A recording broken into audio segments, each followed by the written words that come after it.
제가 우선 리퍼럴이라고 하는 단어에 대해서 좀 갖고 왔어요. 그래서 여기 계신 대표님들께서는 리퍼럴이라는 단어를 어떻게 조금 생각을 하고 계시는지 좀 여쭤보고 싶어서. 네. 매출이 일어날 사업소. 자, 다들 종이만 보고 계신데 여기 잠깐 봐주시면요. 제가 오늘 혹시 몰라서 또 좀 넉넉하게 갖고 왔으니까요. 저희 대표님들께서 이렇게 맥심 커피를 좋아하시는지 몰라서 저번 주에 너무 열광적으로 질문해 주셨는데 제가 맥심 커피를 넉넉하게 갖고 왔으니까요. 네, 화면 보시면서 질문해 주시면은 드리면은 대답을 해주시면 좋을 것 같아요. 리퍼럴이란 이제 매출이 일어날 기회를 제공하는 것이라고 이제 얘기를 하고 있습니다. 그리고 이거는 저번 주 파워팀 교육 때도 나왔었던 건데요. 동그라미 원을 이제 3개를 그려서 그 중간에 리퍼럴 나왔을 때 그 3개가 과연 무엇일까에 대해서 좀 질문을 했었어요. 그래서 L이라고 하는 부분 같은 경우는 like라고 하는 부분이었고요. 그리고 K라고 하는 부분은 no, 네. 커피? 맥심 커피, 네. 우리 회사가 무엇을 원하는지 또 회사가 무엇을 원하는 것을 찾는 방법을 알려줘야 된다고 그렇게 얘기를 하고 있고요. 또 하나는 이제 트러스트라고 하는 건데요. 라이크와 노와 트러스트가 이루어졌을 때 그 중간에서 리퍼럴이 일어날 수 있다라고 얘기를 하고 있습니다. 그리고 여기서 중요한 것은 무엇보다 이제 노후에 대한 것들이라고 얘기를 많이 해요. 저희가 이제 노후를 하기 위해서 매주 위클리를 발표를 하고 있고요. 또는 이제 순서대로 돌아가면서 이제 피처 프리젠테이션을 하는데 사실은 노후를 어떻게 하냐에 따라서 리퍼럴이 어떻게 나오냐 또 어떻게 접근을 할 수 있느냐 이런 것들을 얘기를 많이 합니다.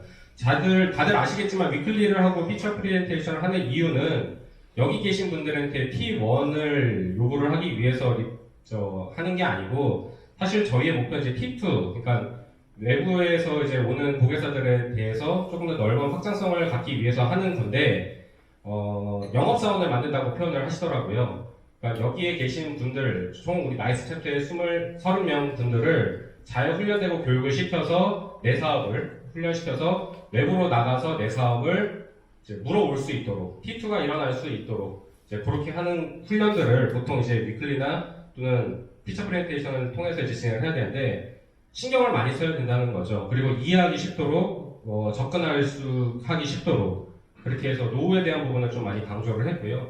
저는 사실 좀 몰랐던 부분인데 노후에서 트러스트에서 조금 또 강사님이 얘기하신 부분 같은 경우는 신뢰를 쌓는 도구가 2가지 있다라고 얘기를 하셨습니다. 그래서 저번 주 마찬가지로 파워팀에서도 한 번 더 노미선 디렉터님이 말씀하셨던 부분인데 신뢰를 쌓는 도구로는 이제 원투원하고 추천장이 있다라고 말씀을 하셨고요. 또 리퍼럴 교육을 하면서 추천장을 쓰는 방식에 대해서도 좀 얘기를 해주셨고 했는데 오늘은 좀 시간 관계상 그거는 다음번에 아마 리퍼럴 교육을 받으시면은 아마 내용을 알 수 있지 않을까 생각이 듭니다. 그리고 이 부분 같은 경우도 저도 잘 몰랐던 부분인데 리퍼럴에는 총 3가지 단계의 리퍼럴이 있다라고 얘기를 합니다. 첫 번째는 이제 브레드 단계, 그 다음에 이제 크림 단계, 그리고 이제 드림 단계가 있는데 저는 사실 드림 단계만 있는 줄 알았는데 여기서 얘기를 하는 것은 우리가 이제 포커스를 맞춰야 될 것은 이제 크림 단계라고 하더라고요. 브레드 말고 이제 규모가 큰 계약건에 대해서 우리는 리퍼럴 교육을 마쳐야 되고요. 그리고 저도 잘 활용을 사실 못하긴 하는데 여기 보시면 패스포트가 있어요. 그래서 패스포트 단계에서 순서대로 원투원을 진행을 하라고 말을 하고요. 원투원에 대해서 좀 많이 강조를 했습니다. 네, 그리고 그냥 잡담을 하고 수다를 떠는 게 아니라 이 사람과의 진짜 트러스트를 쌓기 위한 도구, 이 사람의 사업을 좀 더 진중하게 들을 수 있는 도구로 원투원을 많이 활용을 해라라고 말을 했었고요. 그리고 컨텍스트 피어.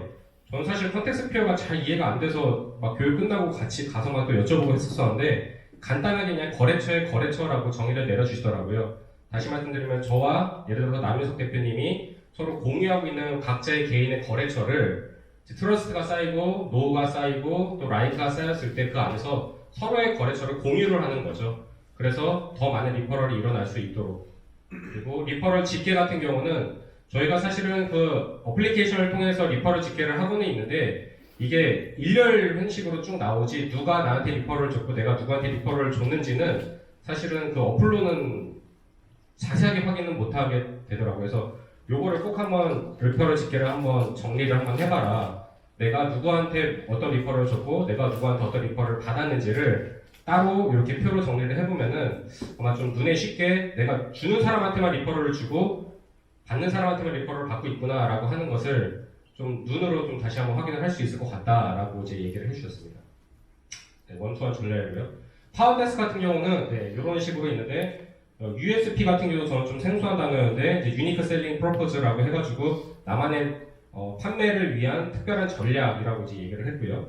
나머지는 이제 읽어보시면 아실 것 같고 파워팀 댄스 카드도 네, 있다고 하니까 요거를 꼭 활용을 하셔서 네, 진행을 하시면 될 것 같고 마지막으로 이제 인터레스트라고 하는 단어를 썼었는데 인터레스트 단어는 관심, 흥미라는 단어입니다. 저희가 매주 경청표에다가 이 사람의 위클리에 대해서 리퍼럴에 대해서 드림 리퍼럴 매번 적지만은 사실은 이게 관심을 갖지 않으면은 이 자리에서 그냥 적고 끝내는 경우가 많더라고요. 이 종이 가져가도 그만이고 안 가져가도 그만인데 중요한 것은 여기에서 적는 게 중요한 게 아니라 이걸 적고 나서 이제 딥 인터레스트를 해야 되는 부분이라고 저는 생각을 해서 마지막 단어를 넣어봤습니다. 네, 감사합니다.